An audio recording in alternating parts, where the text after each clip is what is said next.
Son trône l'attend à Tanaland. De quoi? Tu peux répéter, s'il te plaît? Ouais, son trône l'attend à Tanaland. Son trône l'attend à Tanaland.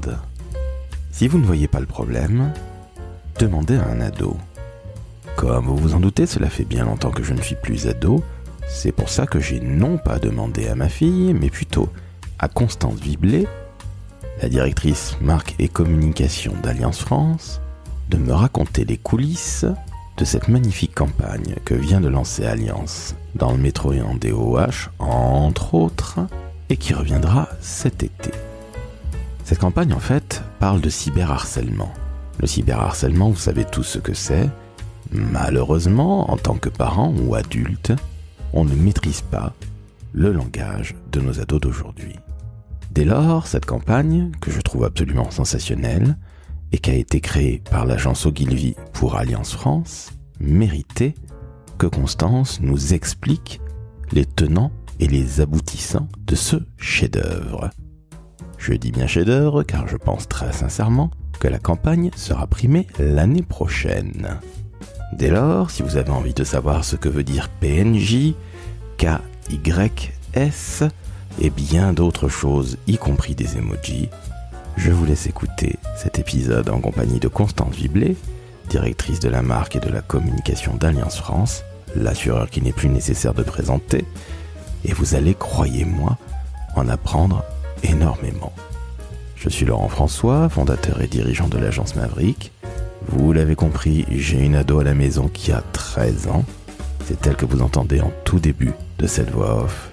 Et je vous avoue que discuter avec Constance de cyberharcèlement, ce qui fait évidemment peur à tous les parents et à tous les adultes, a été salvateur. Très très bonne écoute, en compagnie de Constance Viblet, la directrice marque et communication d'Alliance France.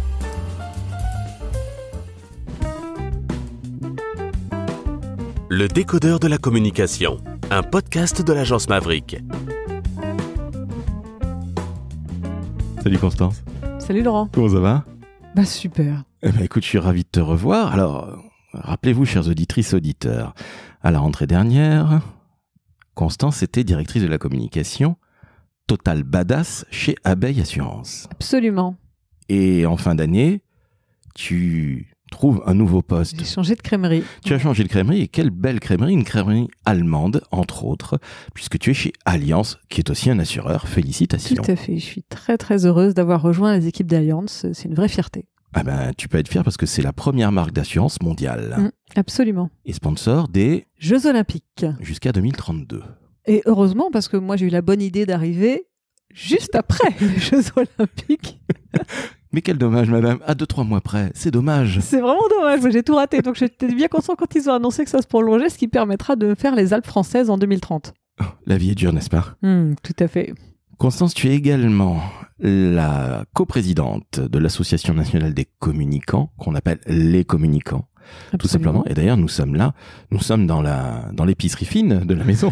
Dans les locaux des communicants, tout à fait, rue de la Boétie à Paris. Exactement, dans le 8e. Alors, Constance, aujourd'hui, on se voit pour une campagne de communication que j'ai vue, que tout le monde a vue, qui est assez surprenante quand on est des vieux regards comme toi et moi, malheureusement, quand on n'a pas 12-13 ans.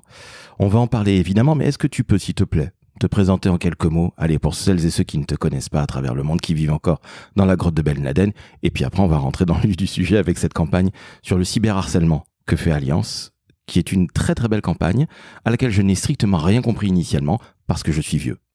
Tout à fait, on va en parler avec grand plaisir, parce que je pense que c'est un sujet, vu les retours qu'on a eu d'ailleurs, qui préoccupe beaucoup de gens.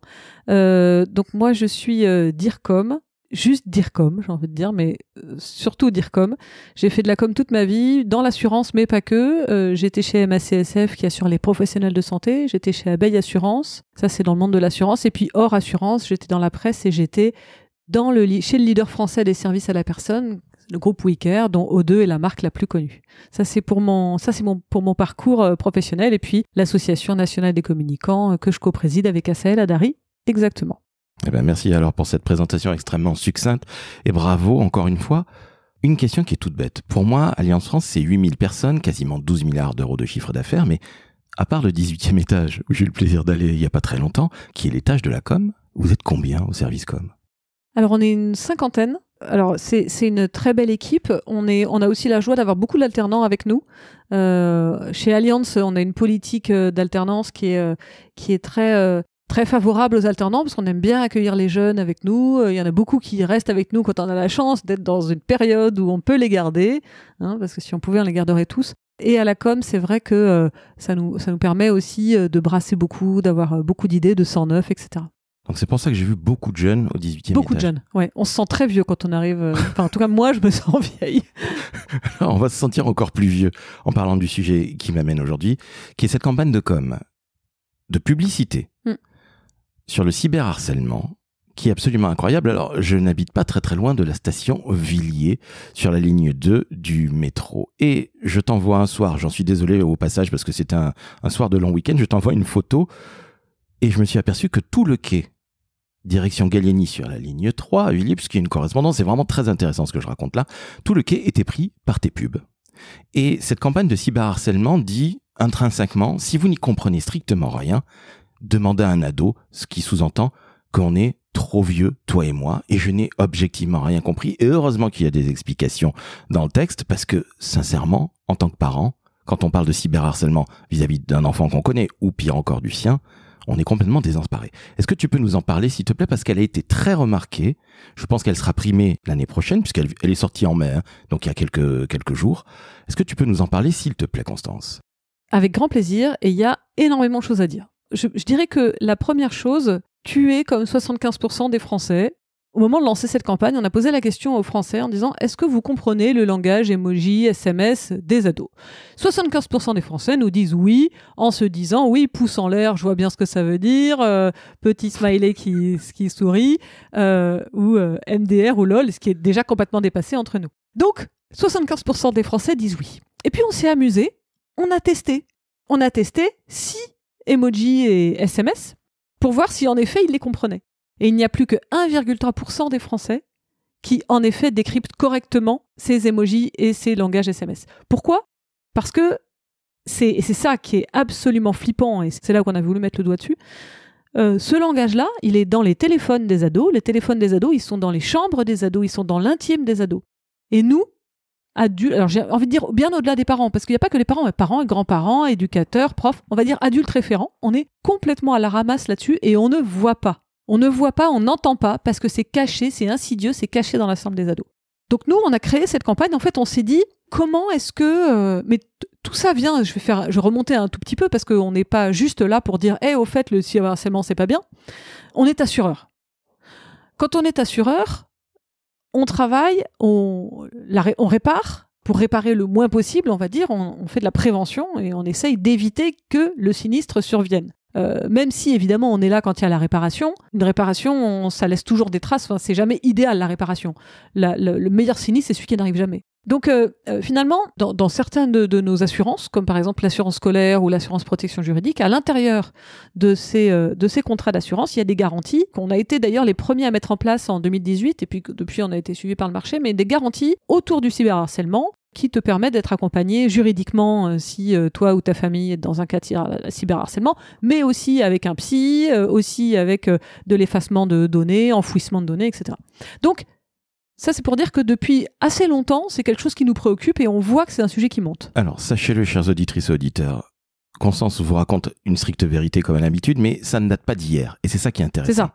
On va aussi parler de d'autres communications que vous aviez fait de par le passé. Justement, voilà. Et c'est ça qui est fantastique, c'est que ça ne date pas d'hier, ça n'est pas une sorte de manie qui vous a pris dernièrement parce que c'était un sujet à la mode ou parce que Gabriel Attal, lorsqu'il était Premier ministre, en parlait. C'est quelque chose que vous avez intrinsèquement... C'est ancré chez nous. Ouais, depuis presque 10 ans. Exactement. Dans notre rôle d'assureur, on a cette logique toujours de regarder comment est-ce qu'on peut faire de la prévention pour éviter le sinistre. Et depuis 2018, on a vu que ça, c'était un sujet qui montait. Donc, on a commencé par travailler les garanties. Et puis, en avançant, et au moment des JO, ça s'est spécialement vu, parce que je ne sais pas si certains de vous, enfin forcément vous vous en rappelez, mais certains athlètes ont été harcelés et trollés par des espèces de commentaires nauséabonds sur les réseaux sociaux, très souvent d'ailleurs liées soit au genre, soit à l'origine ethnique, mais c'était évidemment des commentaires. Passons. Et en fait, on a fait. Alors je dis on, je me mets dans l'équipe même si je n'ai rien à voir là-dedans parce que je n'étais pas là, mais je fais partie de l'équipe, donc j'ai le droit de dire on. On a fait à ce moment-là une grande campagne qui s'appelle le revers de la médaille. Alors je précise qu'on l'a fait avec Ogilvy qui nous a accompagnés aussi sur le cyberharcèlement. Une campagne sur le revers de la médaille qui disait en substance, regardez ces grands champions qui ont des médailles, il y a le revers de la médaille et on a fait graver derrière la médaille, on a fait graver des exemples de tweets haineux qu'ils ont reçus. Donc, par exemple, Clarisse Agbenienou, elle avait derrière sa médaille, il y avait gravé, j'ose même pas le dire parce que j'ai pas envie d'ajouter du crédit, mais vous pouvez imaginer le caractère raciste de ce qui pouvait être inscrit derrière. Et donc, on a, ça a été remonté jusqu'au CIO, on a fait une exposition avec ces médailles, etc. Donc, il y a eu déjà, à ce moment-là, une grosse prise de parole d'Alliance, très remarquée et très primée d'ailleurs aussi, puisque tu parlais de prix. Et puis, le temps avançant, on s'est dit, évidemment, c'est vraiment un sujet qui monte, on l'entend, les réseaux sociaux, la série Adolescence. Ces sujets-là, c'est des conversations qui sont au premier plan. Malheureusement, des drames avec des enfants il y a des enfants qui se suicident sur ces sujets-là. Donc on est sur, c'est même pas grave, c'est gravissime. Et donc là, on s'est dit, ok, on a encore une parole à prendre sur notre combat d'entreprise qu'est le cyberharcèlement. Donc encore une fois, chers auditrices et auditeurs, comprenez bien que ce n'est pas la mode de cette série Netflix dont tu parlais, Netflix, qui vous a donné l'idée de mettre en place cette campagne avec Ogilvy, dont on salue encore une fois le travail, ouais, qui vous accompagne en pub et qui fait un excellent travail, il faut bien l'avouer. Absolument. We make copy or else, comme disait David Ogilvy. Tu as vu, je prends un accent anglais. Magnifique. Oui, je suis à deux doigts de pleurer. Donc, je reviens à ça, comprenez bien que ce n'est pas encore une mode, toujours pas une mode, et je ne connaissais pas le revers de la médaille, j'en suis sincèrement désolé, honte à moi, je mettrai évidemment un lien vers tout ça, et Clarisse Agbenienou, pardonnez-moi pour... Agbenienou, ouais. Oui, en te remerciant Clarisse, désolé si j'ai écorché ton nom. Je t'appelle Laurent François, évidemment, c'est pas très compliqué à prononcer. Oui, merci madame, mais quelle honte, pauvre France. Mais alors, Clarisse, sachez-le, c'est une femme, vous l'avez compris, elle est judokate, c'est une très grande judokate, et elle est noire. Et j'imagine que certains écervelés ont dû avoir des réflexions racistes. Absolument. Comme cette jeune femme qui faisait de la boxe, qui est algérienne, qui ressemblait soi-disant à un monsieur et qui s'est fait démonter et qui est devenue une espèce de rockstar. Et à très juste titre, et cette jeune femme, on la salue aussi. Donc on se calme pour les petits haineux et les petits minables. Je reviens à ta campagne. Quand est-ce que tu as eu envie de la mettre en place ? Alors, donc, je te disais, c'est quelque chose qui est chez nous, qui est presque maintenant dans l'ADN. Et donc là, on s'est dit, quand la revue quand la série Adolescence, qui est un des éléments des conversations qui montent autour de ça, on s'est dit, et là, on a travaillé avec Ogilvy et on leur a dit, on a besoin de reprendre la parole sur ces sujets-là, aidez-nous à réfléchir à une thématique, à un angle, à un sujet, etc. Et puis, c'est là où cette idée a germé. Et c'est là où on s'est dit, ok, là, on a vraiment quelque chose à aller chercher qui va vraiment venir lier quelque chose de l'ordre de l'utilité publique. Et c'est là où je vais t'expliquer aussi comment on a cheminé pour arriver finalement à cette campagne. Ça s'est fait à la fois très vite et à la fois on a vraiment réfléchi parce que en vérité, la pertinence de cette campagne, c'est l'espace d'une tête d'épingle. Qu'est-ce que je veux dire par là ?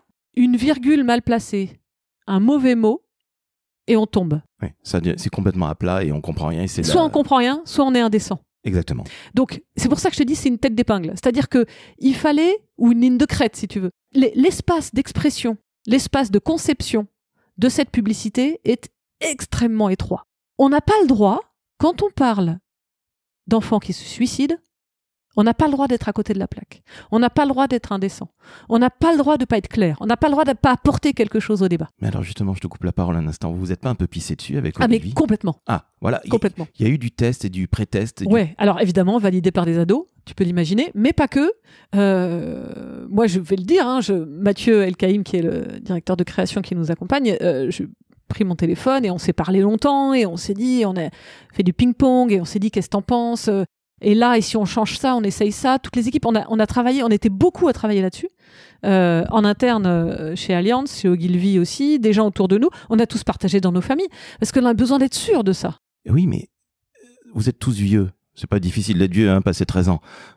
comment vous avez fait pour aller choper toutes ces informations? Tu le disais en début de conversation, c'est dans la chambre et dans le téléphone de nos ados ce qu'il y a de plus intime. C'est presque plus intime que leurs sous-vêtements, j'ai envie de te dire. Tout à fait. Ce qu'ils ont dans leur téléphone, Tout tu à vas fait. pas jeter un œil. Tout Comment à vous avez fait pour trouver ces histoires de Tana, ces espèces d'emojis violets qui, je l'ai compris, violets avec un T à Exactement, la mais fin. tu vois, nous on n'y pense pas Mais parce non. qu'on voit la couleur, donc on peut pas imaginer que ce soit le Mais même mot. jamais de la vie. Comment vous avez fait pour trouver toute cette, j'allais dire cette littérature nauséabonde Ouais. et que vous avez très très bien traduit en matière de publicité parce que vous n'êtes pas du tout à côté, ni indécent, ni minable.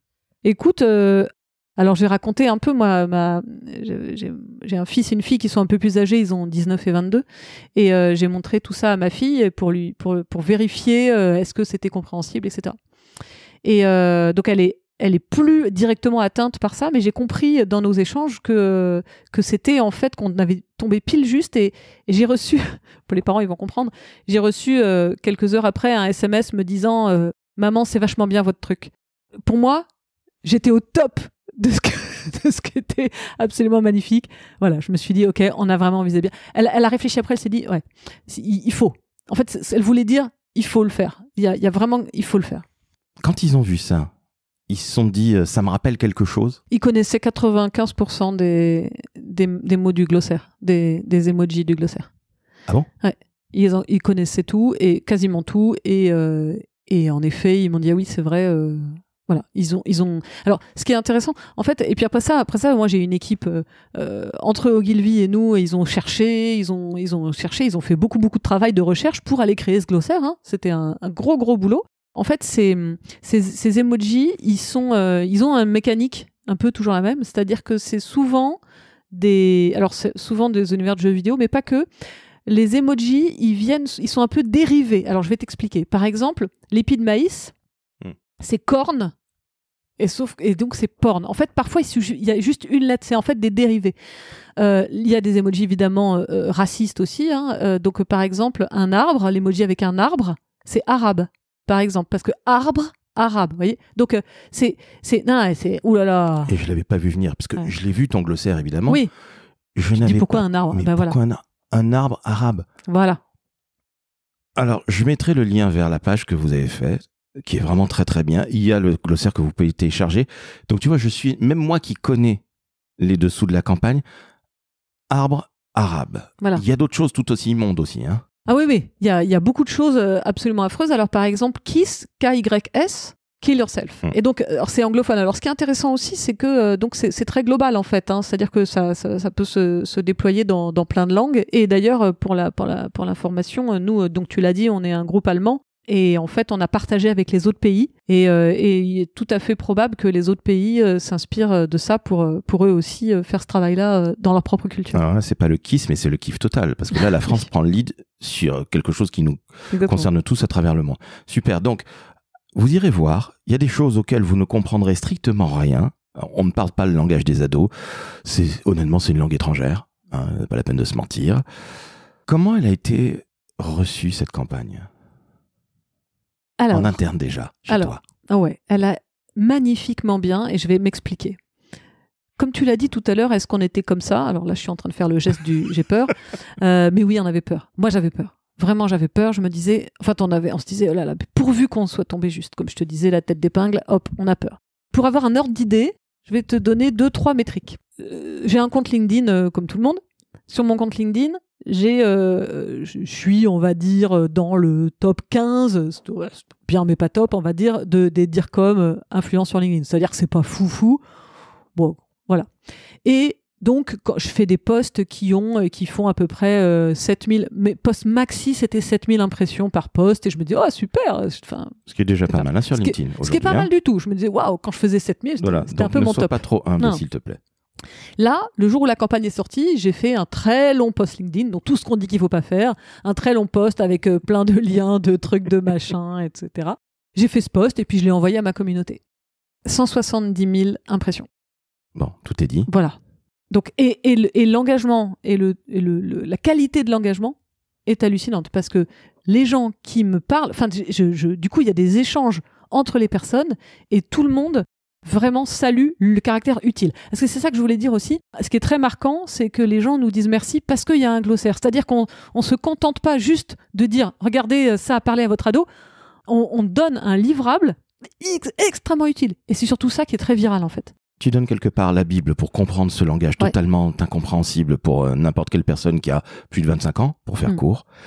Et c'est vrai que quand on voit la campagne, alors graphiquement, elle est extrêmement simple. Fond blanc, la charte alliance. Production, c'était pas hyper cher. C'est pas ça qui a coûté le plus cher. En effet, mais ça a le mérite d'être très bien fait. On comprend tout de suite le message. Et est-ce que tu peux nous redonner l'accroche, s'il te plaît ?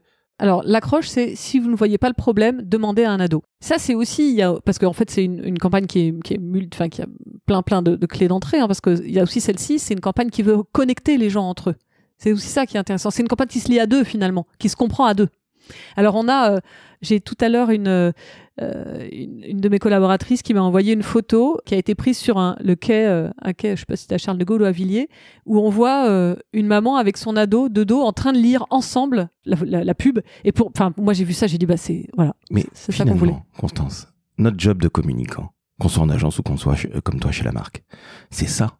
On fait pas tout le temps des campagnes absolument incroyables, fort heureusement. Mais quand on fait une campagne comme ça qui nous dépasse toutes et tous. Ça nous dépasse, clairement. C'est ça le vrai kiff, parce que cette dame qui regarde ce dont il s'agit, qui à mon avis ne comprend strictement à rien comme toi et moi, et je pense que son ado, je sais pas quel âge avait son enfant, il devait tout connaître. Absolument. Et donc, ils lisaient ensemble cette pub. Et d'ailleurs, tu me parlais aussi de comment elle a été reçue. Il y a un QR code, donc comme tu l'as dit, qui permet d'aller télécharger le glossaire. Tous les communicants le savent, les QR codes, même s'il y a eu un petit retour en grâce après le Covid, c'est pas le truc où il y a le plus de connexion. Donc nous, alors quand on met des petits trucs à gagner derrière, etc., on arrive péniblement à une centaine de flash, du QR code, et on se dit waouh, c'est bien, mais bon, voilà, on mise pas tout là-dessus, on va dire. Là, uniquement sur les 29 phases du métro, et on a la campagne qui reprend en juillet. Là, on avait DOH, OH, métro, PQR, et donc sur les 29 phases du métro parisien, on a eu plus de 4500 flashs du QR code. Donc plus de 4500 flashs. Je ne savais pas qu'il n'y avait entre guillemets que 29 faces. Il y en a quand même 7 à Villiers. Oui. C'est parce que c'était chez toi, on s'est dit, allez, exactement. On va faire ça. Je t'avais même dit que ça ne s'écrivait plus Villiers avec un S à la fin, mais avec un Z comme Alliance, évidemment. Bon, pardonnez-moi pour mon accent. Alors, elle revient en juillet où on en a 69 de mémoire. Bon, félicitations. Donc, vous doublez, vous faites plus que doubler fois 2,5. Quand on sort une campagne comme ça, évidemment, tu me disais, on avait tous un petit peu peur, aussi bien l'agence que nous. Parce que, encore une fois, première marque mondiale d'assurance. Sponsor des JO. Quand on parle, on nous entend, hein. Donc Voilà, c'est-à-dire que c'est pas la TPE qui fait un coup de pub, tu sais, les fameux coups de com' insupportables. Vous êtes une vraie marque qui a l'habitude de prendre la parole, à vos côtés de A à Z.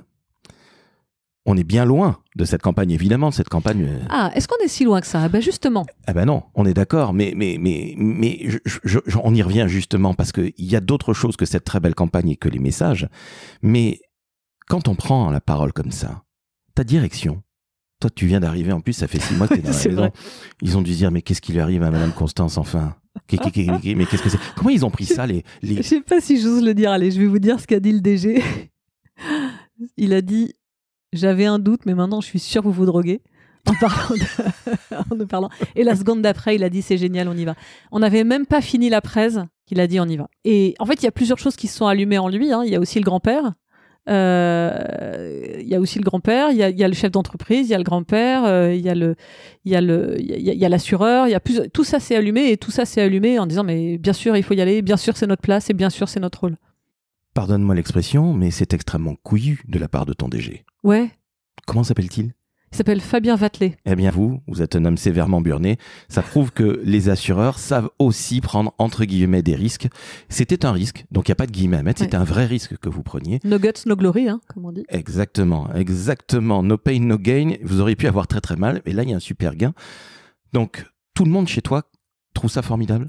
Ouais. Alors, ouais. Je vais revenir là-dessus, mais je voudrais, si tu veux bien, revenir sur, avec vous de A à Z, un peu différent de ce qu'on fait. Alors, justement.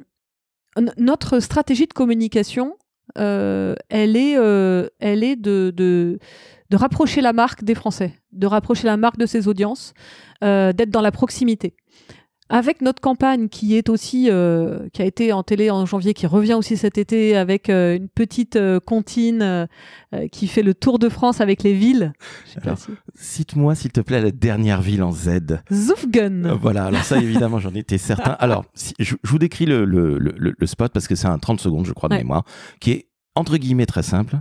En fait on fait le tour de la France d'Argenteuil à Zufgen, en te remerciant à tes souhaits, et on passe par plein de villes, évidemment vous l'avez compris, Alliance avec un A au début et un Z à la fin, et qui dit Alliance à vos côtés de A à Z. Une signature de marque que je trouve géniale, je te l'ai suffisamment dit ainsi qu'à tes équipes, et on est bien d'accord toi et moi que quand on aide des parents, des gamins ou les proches d'un petit qui se fait cyberharceler, si c'est pas la proximité, je sais pas ce que c'est. Hein. En te remerciant très cordialement.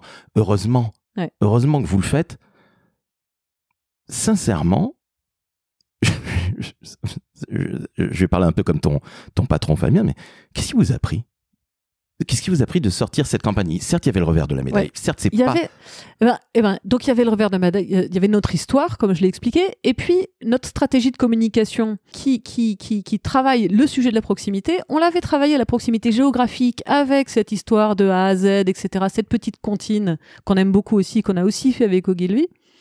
Et là, il s'agissait de travailler la proximité émotionnelle, la proximité, et se dire, mais comment on descend, nous, et vous allez voir, il y a d'autres trucs qui vont sortir bientôt d'ailleurs, pas autour du cyberharcèlement, mais autour de ce genre de choses aussi très proches des familles. On veut être dans les salons des gens, on veut être dans les maisons des gens. Moi, j'aime bien dire, on est un peu le Jean-Pierre Pernaut de l'assurance, quoi. On est dans les salons des gens, on est dans le quotidien. Comme disent les Américains, household brand, la marque qui fait partie du ménage. C'est ça, exactement. C'est chaud pour un assureur quand même. Hein. Eh ben ouais, mais en réalité, c'est ça qu'est un assureur. Ben on est d'accord. L'assureur, on le paye tous les mois. Sincèrement, on espère ne jamais avoir affaire à vous. Oui. Jamais. On a généralement affaire à vous 2 fois. Quand il y a un défaut de paiement, ça arrive, tout se passe généralement très très bien, et malheureusement quand il y a un très très très très gros souci. Ce poids que vous avez sur le dos, en tant qu'assureur, il est super lourd à porter, en tant que DIRCOM, ou est-ce qu'au contraire tu te dis, mais oui, enfin, je me lève tous les matins pour un vrai truc, tu vois, je suis pas en train de faire un truc de start-up débile, ou pire encore de la fast fashion. Ouais, alors moi j'aime beaucoup l'assurance. J'y ai travaillé longtemps et j'y travaille encore, et c'est un endroit, c'est un marché que j'aime énormément parce que justement il est compliqué en termes de communication.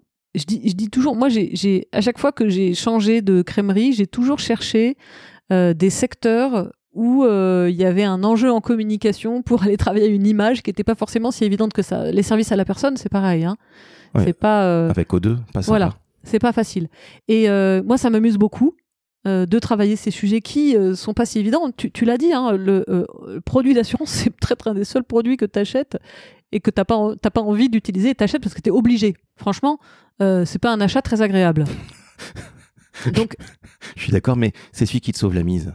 C'est celui qui te sauve la mise, exactement, et c'est celui qui est là à chaque instant, mais il est quand même obligatoire. Et on n'aime jamais les achats obligatoires ou quasi obligatoires. Hein. Obligatoire pour l'auto, le reste n'est pas forcément obligatoire, mais tu as plutôt intérêt à le faire. Non, mais qui puisait en France, où tu sais bien qu'on n'aime pas payer pour quoi que ce soit.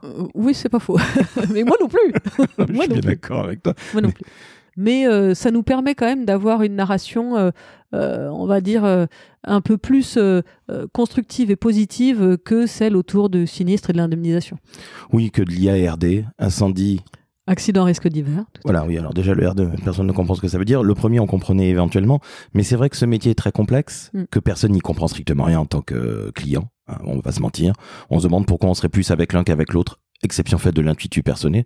C'est aussi pour cette raison-là que je suis chez Alliance. Mais tu as raison, et c'est ça les agents. Enfin, ça, c'est le travail des agents. On a 2500 points de vente, presque 2000 agents partout en France, avec un maillage, là aussi, très, très, très local. Hein. Chaque Français est à 20 minutes d'un agent Alliance. Et c'est ça, c'est pour ça, c'est une espèce de co-branding avec l'intuitu personnel de l'agent. Voilà, Jean-Michel Martin, voilà, oui. qui assure à Limoges. C'est lui mon assureur. Et le co-branding avec une marque solide, responsable, long terme, parce que c'est surtout ça, l'assurance, c'est surtout une promesse que dans 100 ans, on sera encore là.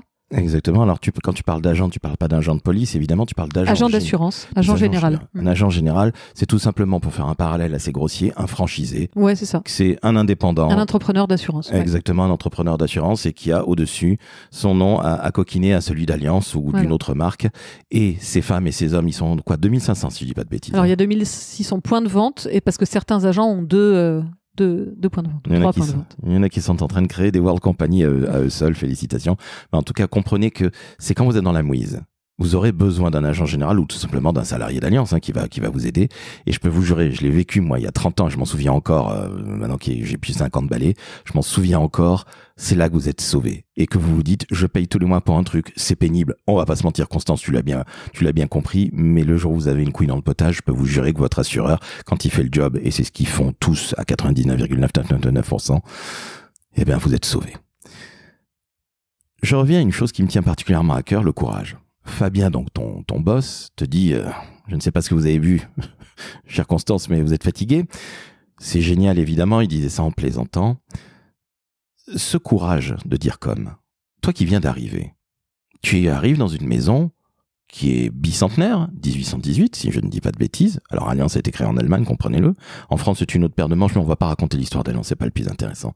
Mais toi qui arrives, qui est intrapreneuse dans l'âme, est-ce que sincèrement, tu t'es dit que tu étais au bon endroit? Ou est-ce que tu t'es dit, peut-être que je vais leur faire peur? Je me suis dit que j'étais au bon endroit, absolument. D'abord pour la simple raison que quand on s'est sniffé... Oh, c'est superbe. Quand on s'est rencontrés, avant de se taper dans la main, on a été... moi, je suis toujours très sincère sur qui je suis. J'enfonce une porte ouverte, tout le monde fait ça. Ouais. Mais je pense que c'est très important d'être toujours très sincère pour dire qui on est et du coup ce qu'on propose. Non, mais c'est surtout que toi tu es comme ça. Tu n'es pas joué. Non, mais je pense que tout le monde est comme ça en vrai. Mais il faut. Non, mais c'est assez logique. Autant on va passer un long moment ensemble, autant absolument dire qui on est, c'est plus simple. Idéalement, oui, je suis d'accord avec toi et je partage à 400%. Donc, quand Allianz m'a choisi et que moi j'ai choisi Allianz. On s'était tout dit sur qui on était et ce qu'on voulait faire et ce qu'on attendait l'un de l'autre. Donc oui, je pense que j'ai toujours pensé que j'étais à la bonne place. J'en suis encore plus convaincue maintenant avec en effet des grosses campagnes comme celle-ci qui sont très marquées, très marquantes. Je vais y revenir parce que tu m'as posé la question aussi en interne comment ça avait été reçu et il faut qu'on le garde pour plus tard si on a 5 minutes. Mais donc oui, j'ai toujours pensé que j'étais à la bonne place. Quand on a fait le dernier podcast auquel tu faisais référence au début, je me souviens, tu m'avais demandé à un moment c'est quoi le mot qui te caractérise et je t'avais dit le courage. Et pour moi, c'est absolument obligatoirement important. C'est ce qui coule dans mes veines. Et si j'ai pas l'occasion de pouvoir exprimer ce courage, ça m'amuse pas. Et là, c'est le cas. Et voilà, et ça me plaît beaucoup. Voilà, c'est terminé pour cette première partie en compagnie de Constance. Elle reviendra très très vite pour vous parler de sa prise de poste chez Allianz France et, bien évidemment, de l'Association nationale des communicants qu'elle co-préside.